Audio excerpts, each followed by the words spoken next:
ES Audio. From the Evening Standard in London, I'm Mark Blunden, and this is The Leader.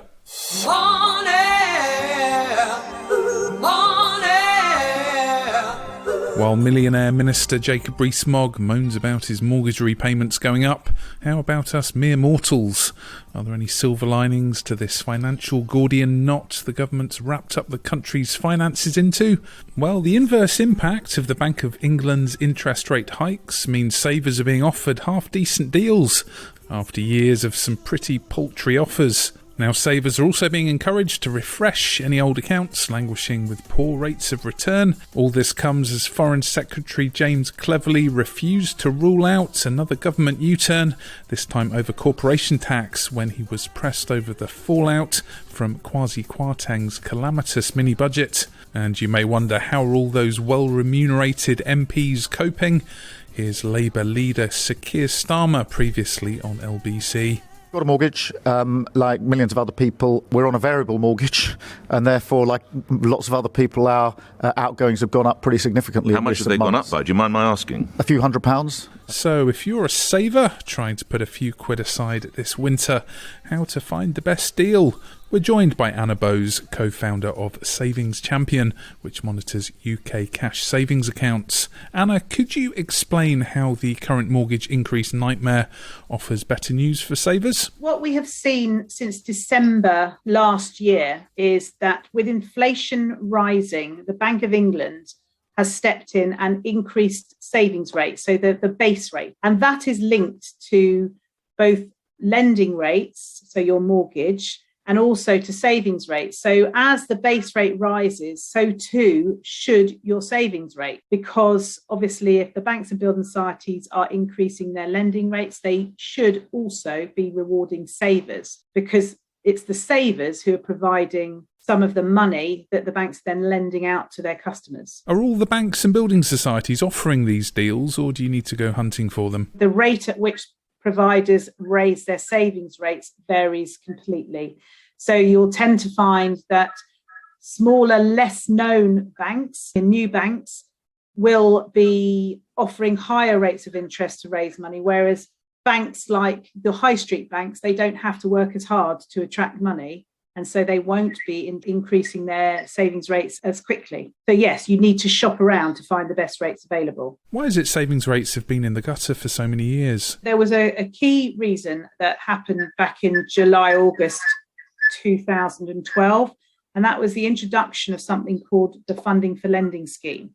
The Funding for Lending Scheme was the Bank of England making available to banks and building societies a cheap way of them borrowing money in order to lend. So rather than having to raise money from savers, they could get it from the Bank of England at a very low cost. What that meant was that savings rates just fell off a cliff, actually, and we saw rates overnight really plummeting. And the link between the base rate and savings rate seemed to have been severed, because base rate remained the same. It was 0.5% for much of the last decade.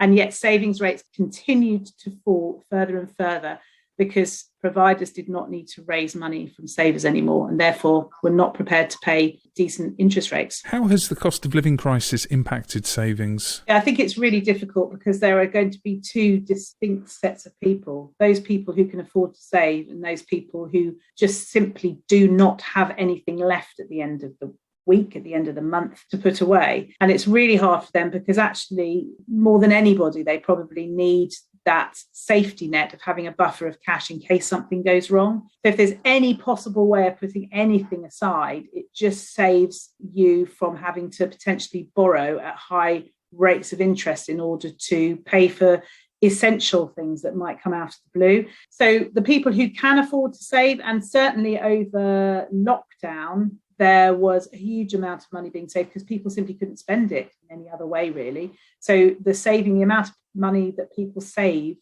went up. Now, of course, people are going to be having to dip into some of their savings to make ends meet. So it's a difficult situation getting the balance right of really trying to save something for the future and just trying to get through the day. What's your take on the incentives packages being offered by banks and building societies? It's a bit different with savings accounts. You rarely get offered an incentive to switch the savings account, but it can happen. But it's like you don't really want that to be the motivation to switch, because really you can simply earn better savings rates. So that the key is to look for the best rates. And the one thing at the moment is that there is an awful lot of money, an awful lot, over £250 billion sitting in current accounts, earning no interest at all, presumably because the owners of that money are waiting to do something with it. But in the meantime, they're getting nothing, whereas you could earn way over 2% now on an easy access account. So still have access to that money, but earn some interest as well. So the key is to review the savings accounts that you hold and see what better interest rates are available out there on an account that is suitable. So you don't want to lock it up into a fixed rate bond if you're going to need access to it, because fixed rate bonds do not allow you to access the money until maturity. So once you put it in, you're committed. Very unusual nowadays to be able to access a fixed rate bond, even with a penalty. It's simply not available until maturity. So the key is there are lots of good rates out there at the moment. And so it's a matter of looking perhaps outside your normal sphere of who you're comfortable with and see if there is a bank you may not have heard of, but is legitimate, that is willing to pay you a little bit more for you to give them your money. Let's go to the ads. Coming up, let's talk cash. What are the best savings deals out there? Why not hit rate and follow in the meantime?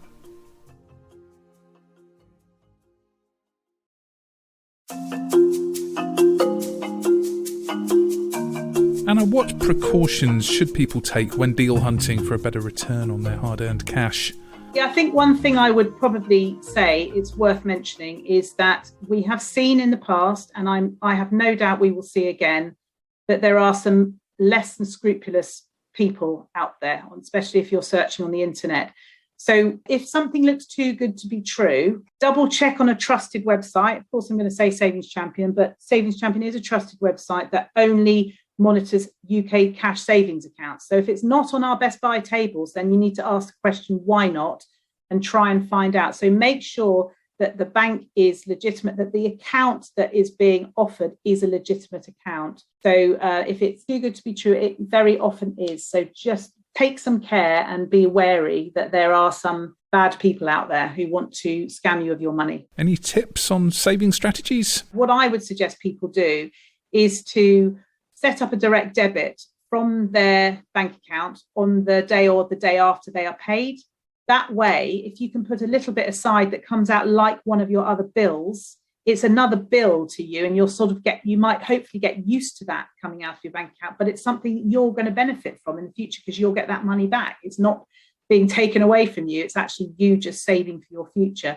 So that's one thing you can do, is put a little bit away and really start with what you can afford and then try and build up for it. And at the beginning, it doesn't really matter what interest rate you're getting when it's a small amount. But as that money develops and builds up, you need to start shopping around and finding the best rates for the market. Interestingly, regular savings accounts do pay some of the best rates available, but you need to commit. Normally, you need to commit to that, and they will be available for perhaps a year, and then they'll switch into something else. So there are lots of terms and conditions. Always understand exactly what it is, all the little bits and bobs about the account that you open, because you don't want any nasty surprises down the line. How do you assess the current conditions for savings rates in the context of your 3 decades in the finance business? It's really interesting because while clearly savings rates are, as I said, the highest that I've seen them ever since we launched Savings Champion, which was in November 2011.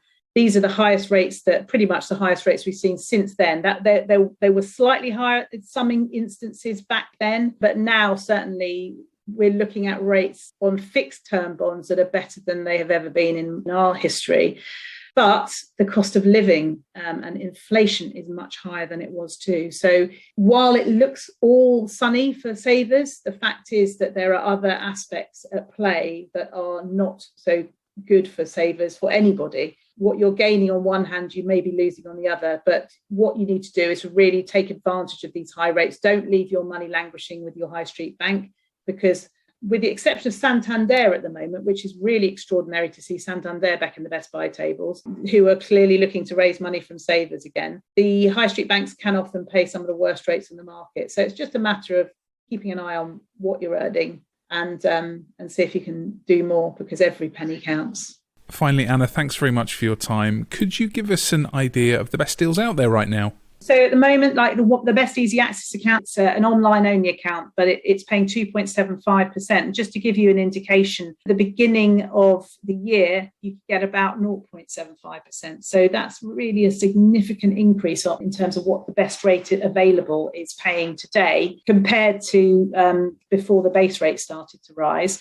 In terms of fixed rate bonds, we recently had a 5-year bond paying 5%. So that's the first 5% rate that I've seen on a bond in the last decade. And even on 1 year, you can get 4.4% now. So there are some really great rates available for people who are prepared to shop around. There are some names that you will have heard about out there, as well as some newer banks that you may not have. Nothing wrong with the newer banks, though. As long as they're part of the Financial Services Compensation Scheme, your money is just as secure as it would be with somebody you have heard of.